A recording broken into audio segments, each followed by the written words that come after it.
From the trading desk of dailyforex.com, this is Christopher Lewis looking at the upcoming December 26th Forex session. Now, full disclosure, this will actually cover part of Christmas night as well, as many of Forex brokers will open 8 p.m. New York time. And this is being recorded late Christmas Eve. So this is going to cover a couple of different sessions in one, just simply because of the various opening times around the world.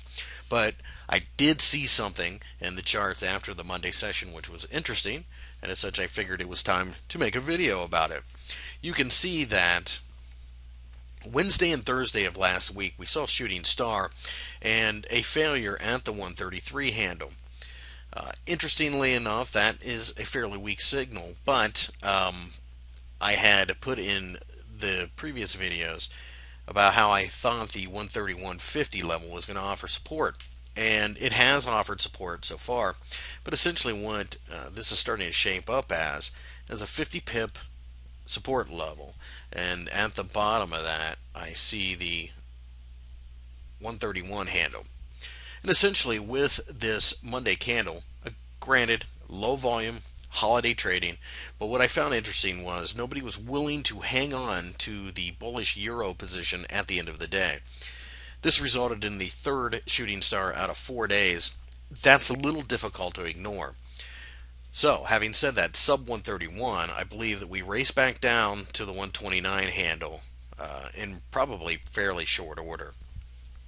Whether or not we can break down below 129 is a completely different conversation, but I do believe that there is a 200 pip drop just waiting to happen based upon these candle formations.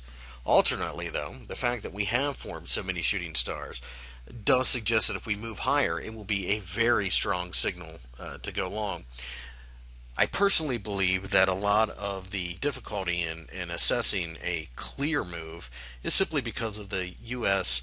Congress and the U.S. President not being able to agree on the fiscal talks.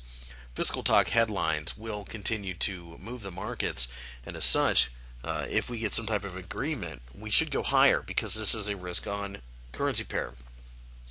Granted, it looks like the market's kind of anticipated some type of solution, and as such, the move higher probably won't be much, and we may even get a short pullback before we start to gain again. Nonetheless, though, I think even with the difficulty of assessing some type of trade idea based upon what politicians may do, we do have some definite levels here. We have 133 to the upside. Obviously, if we break out over 133, then we are going much higher, probably 135. And if we break down below 131, 129 will be the next target. So it does set up fairly nice from a technical analysis point of view. But be aware, at any given moment, we've got two major things affecting this pair, one of which is the time of year, so it will be illiquid. So please, please, please use stops.